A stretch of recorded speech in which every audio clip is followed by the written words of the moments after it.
What is up, everybody? Welcome back to Macho Movie Madness. Oh, yeah. I'm Brandon. Alongside me always is Andrew, and Brad is joining us once again. Welcome, Brad. Hey, glad to be back. Brad is Andrew's brother and a very valued addition to the team. Oh, that's nice. Yeah.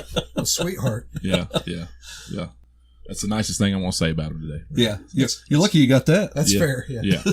Today it is Warehouse B 50. Wow. 50 episodes. We saved a good one. Yeah, what better way to do 50 than to come up with a Roddy Piper movie, man? We're all big fans of They Live. Yep. This one here, though, is Hell Comes to Frogtown. Some people out there might be like, what the hell is that? Well, we're going to tell you all about it, and we're going to do it next.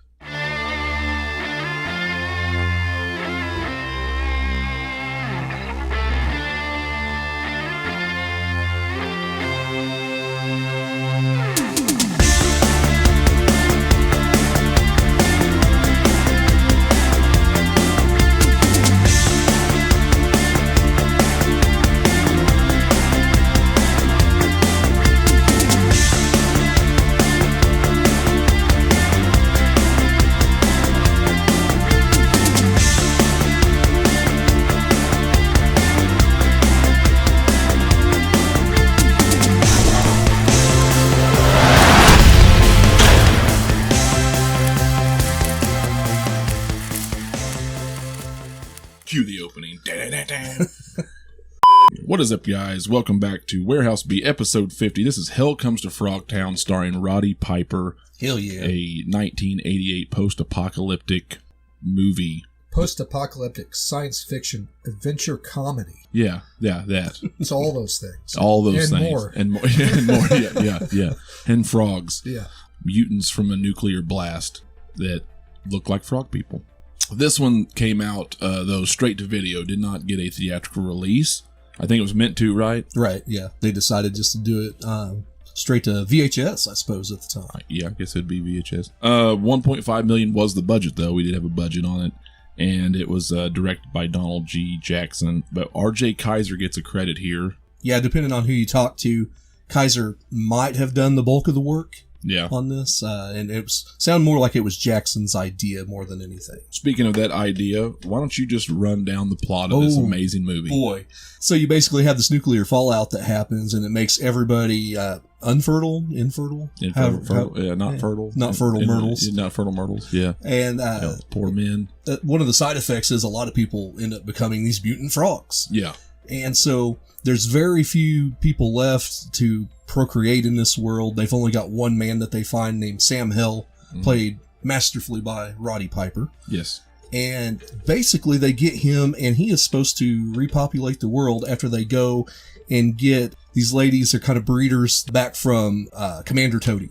You know, all of his people in Frogtown. And that's your basic plot. He's also got this chastity belt. If he gets too far away, it'll shock him. Yeah, you gotta protect the goods, man. Yeah. So he's got an explosive cod piece on for this thing. Yeah. The government is now ran totally by females. Yeah. Yes. And drive a pink panel van with a 50 cal. Yeah. A Mary Kay pink. Yeah, Mary Kay van. Pink. Yeah. Makes total sense. Yeah. I mean, let's be honest. Roddy Piper in this movie, even though it's kind of against his will, and that's unfortunate because I'm not about that. Right. He's kind of got the best job in the world. That's true. He's lined out for the best because that's what men want to do. They just want to repopulate. Although he seems kind of repulsed by it. Aren't you going to brush your teeth first? Yeah. Well, he's not a piece of meat. You know? I think he's playing hard to get. What it is. He just when you're put in that position and you're forced to do it, you're like, nah, I don't want to do that. I want to get to know him. Right. You know, at least clean up first. Or at least clean up. Yeah. Oh, you definitely got to clean up no matter what. But really, I mean, it's every man's dream just to really just populate the earth. Right. You know, that's what we're here. That's what we're here for, to procreate. Yeah. Oh no, it's terrible. All these beautiful 1980s movie women. You know, because in movie land, most of them are not dogs. Oh no. You know, in the real world, there's a lot of not so good looking women. You know, but in movie land, there's no such thing. Yeah, everybody's from a beach in L.A. I did want to mention one other thing. Sure. Just for the plot. At the beginning of the movie, Roddy Piper's character, Sam Hell, is being interrogated and attacked by this other male character. I forget what his name is. One of the Borderlands guys. Yeah. The border control guys.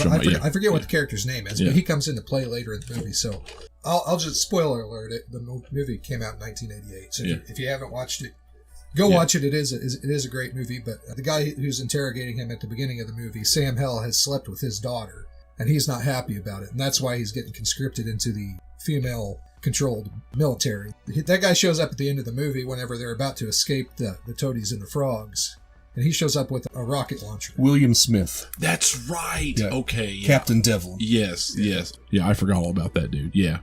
Yeah, that guy's the guy that the toadies were selling the uranium to. Yes. At the end of the movie. Yes. Plot-wise, this movie is kind of a mess. It is. But it is still very entertaining. Oh, yeah. I was telling one of you guys, it's kind of like Jim Henson, like a Jim Henson movie with adult themes. Yeah. With titties, yeah. And procreation. Jim Henson with sex and titties. Labyrinth with... Exactly. Yeah.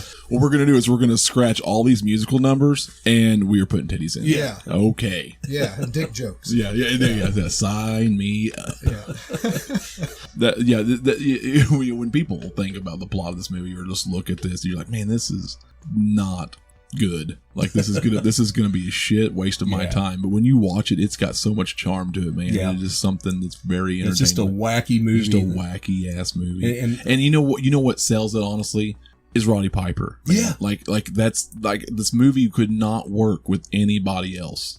And maybe because of the cartoon nature of wrestling at the time and Roddy Piper, and that's not, I'm not saying in a disrespectful way. I just feel like for a wacky movie, you need somebody outside of that world to pull something like this off. Yeah. Because if you brought in anybody from the acting world at that time, this would have just been another shit movie.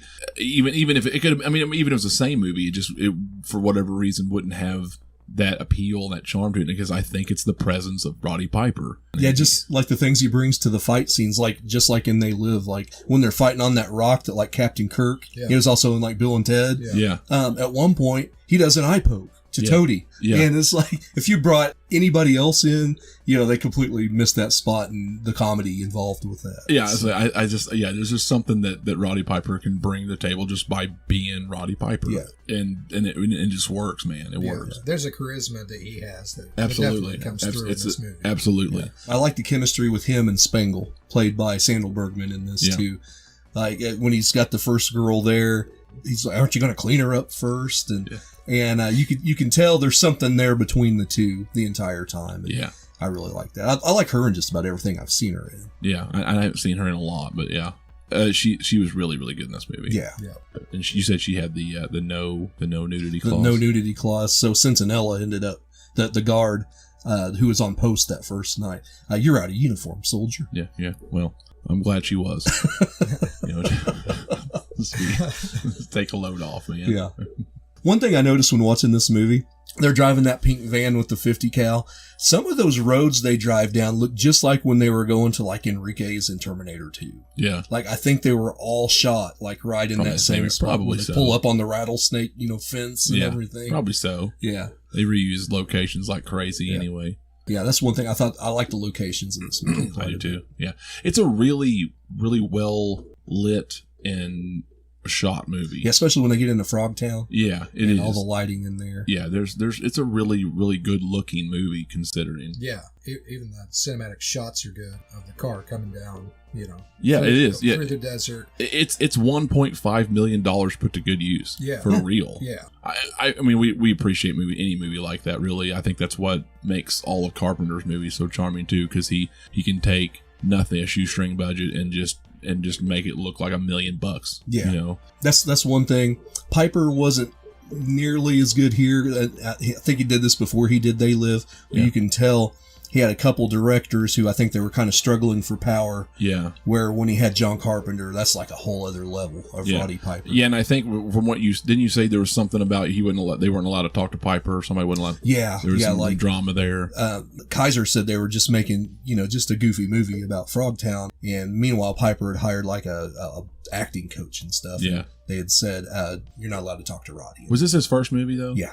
Yeah. Well, he'd done like Body Slam and stuff. His first starring role. And that might be why he took it serious. Yeah, and I'd say that has a lot to do with it. He's like he comes from the world of wrestling, and he's gonna kind of go into business for himself a little bit. If you're a guy in that kind of world and you sense a power struggle over here, I can kind of see why. I'm like, nah, I don't really want anybody else speaking for me. I don't think. Yeah. But then you got somebody like John Carpenter and the people around him who's very experienced and probably knows how to talk to people. I'm going to listen to this guy. Yeah, he's going to come with a lot of respect, and that's probably why he did so well in They Live. Yeah. I'm assuming. And you can, if you listen to the commentary of him and Carpenter on They Live, you can hear that respect just the way they absolutely talk back and forth. I don't know anybody who doesn't love Carpenter working for him. Yeah. What's all the pros and cons of this movie? We're talking about those real quick. Well, like we said, just like the design of everything. Even I want to say at one point a few years ago, I read that once the Ninja Turtles people saw this movie, they're like, "Oh, we can do the live action Ninja Turtle movie." After they saw all those things that, even though it's a lot more primitive, the prosthetics, they saw, "Hey, we can do Teenage Mutant Ninja Turtles." Dude, I watch the Turtles every now and then, and I still love. I mean, I guess you could probably do better, but it's still pretty cool, man. Yeah. I love it. Like I said, it still holds up. I like Spangle. I like Piper and everything. All the stuff in Frogtown. We get the Dance of the Three Snakes with Toady. Yeah. thank God we didn't see that. God Almighty, yeah. But just the wackiness there. Yeah. You just get 3 bulges underneath the clothes. Yeah, thank God. You can determine what's there. Yeah. And I like the one stripper girl. I can't remember that character's name. But, But like there's a part where she's hot for Roddy. Oh yeah. And he's like, can't we put a bag over your head or something? Oh, yeah. And later she comes back with a bag. Yeah. She's like, wait. He's like, wait. Yeah. Oh. He's like, he's like, well, I'll go through with this. But he's like, wear this. But yeah, just the humor in this is great. Any real cons for this? I mean, considering it's a wacky movie, I don't know how much you can really tear it apart. Yeah, I mean, you can't tear it apart. Again, we kind of praise the prosthetics. They were primitive. They're primitive, and that's about the biggest con you can give to it. Yeah, and like you said, probably kind of the story and the script is a little bit wonky. It's all over the place. Yeah. The plot is a little. Yeah. You take your only fertile man into enemy territory. Right. Yeah. That there's something wrong with the logic. There's something that Jen pointed out too. It's pretty funny. So she's like, well, so like everybody's just gonna be related now going forward. Like, listen, let's not think about who the dad is to all these women. Everybody's just gonna be related. I mean, because I guess you could also assume that there's probably other fertile men. It's just probably not in that area. You could also say that you could assume that maybe there are some other fertile men out there too. Because if there's non-fertile and fertile women, there's got to be fertile men as well. You would think, unless they all died in war. One other thing, I didn't feel like they were ever in too much danger. Yeah. Right. They go into that bar in Frogtown and you run into Leroy and they're bartering over here and Bull comes up and he's like, there's no private barters in Frogtown, and Leroy says something and Bull's like, shut your hole. Yeah. Shut your hole. It's really campy. Yeah, but I didn't feel there was any like real danger there. I love how he convinces me that you've been tricked, man. That thing's not rigged to blow, and then it starts beating. He's like, "Cut it off, man!" Yeah, some of that was really funny. The humor where he tries to run away, or cut it off. That scene where they pass him and he has to catch up later, and you can hear the beeping of the thing as he gets closer and closer. Yeah. I think you made a really good point when you said Jim Henson earlier. Yeah, this does feel like a Jim Henson movie. A little bit. So yeah, there's adult themes there, but yeah, there's not a lot of dread. It would be more at home with like a PG-13 rating. Honestly, it feels like an 80s adventure movie. Yeah, right. But because there is some nudity and some language in it, it's for more mature audiences. But yeah, as far as like the danger of things. Yeah, I think you could have turned the stakes up on the danger and the action just a little bit. Maybe had a few more characters die to give it that seriousness. If one of the girls would have died, or when he said, no deals in Frogtown without Toady knowing about it or whatever he said, he could have just shot that guy. Yeah. Right. You know what I mean? You could have unless they're not allowed to shoot their own, I don't know, but like he could have just killed that guy or killed somebody else and said, the rules, bud. Yeah. This is what happens. And that would have made it a little more sinister. Like, oh, okay, this guy means business here. Yeah, I think it's missing just a little bit. Because you're already dealing with the fact that these things look kind of goofy anyway, and I know the movie is supposed to be wacky, but you could have also kind of played it a little serious. I don't know, because I mean, Roddy did play it serious. Yeah, I think the strengths of the movie is that Roddy Piper's his comedy is great. Mm-hmm. Some of the shots are great for the budget for what it is. It's a really well shot, pretty movie that is self-aware. Right. And I guess that's the question is, how far do we, since we are self-aware and this is supposed to be wacky, how do we want to really go just full ham and lean into this, or do we want to, maybe that's why. At a certain part, they probably think, well, we got guys in frog costumes. We're making all these sexual innuendo jokes. How dark do we get? Right. At some point, the darkness isn't even irrelevant. So, right. Yeah. And it sounds like they had enough issues with the script. Right. Well, is there anything else you want to talk about with this movie? I think it's a fun movie. None of us have checked out Return to Frogtown, but we might and see if it's Warehouse B worthy. So. Yeah, we'll see if it's even Warehouse B worthy. I mean, listen, if we did Night Beast, there's nothing that can be worse. What Brandon doesn't know is we're going to do a versus at some point with Night Beasts. I haven't seen Night Beast yet, dude. It's better than the one you saw. Okay, yeah. Oh, dude. I enjoyed that one on some. What did you watch? Did you make him watch Alien Factory? Yeah, okay. It's good in a terrible way. Was it Samurai Cop you didn't like, or was it Deadly Prey? Deadly Prey. Yeah. Well, that was kind of the ending was just ridiculous. It's not that I hated Deadly Prey. I just thought what you got had already been done better somewhere else. Right. Absolutely. Yeah. With Night Beast. It's on its own. It's on its own wavelength, man. And there are some things that you can laugh about with it, but it was bad, man. So bad. So Hell Comes to Frogtown's not so bad. Oh no, this is. What would you guys rate it? I'd give this thing I'd probably give it like a 3.5 or 3 3/4 out of 5. Like, this is a fun movie. That's what I'm thinking. 3, bordering on 4. Yeah, this is a fun movie, man. I'll give it a solid 4. I mean, some of the other things that you've had me watch, I've rated way higher than I should. I now realize it's a solid 4 for me. And another thing is, I didn't know about this movie. I'm not a movie fanatic. I do enjoy watching movies, particularly like 80s sci-fi and action movies, and this kind of falls in both of those categories. And I didn't know about it. Right. So if you're somebody who hasn't seen Hell Comes to Frogtown and you like that kind of stuff, do yourself a favor. It's on Tubi right now. You can watch it on Tubi. Yeah. It's for free, man. It's worth watching. Yeah. To me, this feels like this is kind of your perfect B movie. Yeah. Yeah. Like, it really is. When you think B movie, this is what you think of. Yeah. This is just wacky, crazy themed movie. If you love 80s movies, man, this is right up your alley. Especially, like you said, sci-fi action. What else do we want to do for 51? We've been talking Tornado. Right? Okay, yeah. We're Tornado, and I'm going to throw this out there so we actually do it. Probably maybe 52. I want to do Life Force. We've been talking about doing that one as well. Okay. Space vampires that suck your soul. Sign me up. Yeah. Naked chicks for a quarter of the movie. Yeah, we did, which at the time of this, we should have Night of the Twisters out, right? Or somewhere like we did Night of the Twisters. Yes. So, and we're going to do some kind of storm theme videos. Yeah, because it's tornado season here. Yeah, and we might do some other disaster movies too, because I kind of want to talk Dante's Peak or something one of these days down the road. But we're going to do the next one up for that. We're going to do Tornado, starring Bruce Campbell, which came out the same year as Twister and Night of the Twisters. Oh, wow. 96. This was another TV movie with Ernie Hudson and Bruce Campbell. So sign me up. Sign me up, man. Anybody have anything else to say? Nope. Go watch Hell Comes to Frogtown. Yeah, be sure to like and subscribe so you don't miss anything. Let us know what you think of the movie, and we will see you all next time. Eat lead, froggies.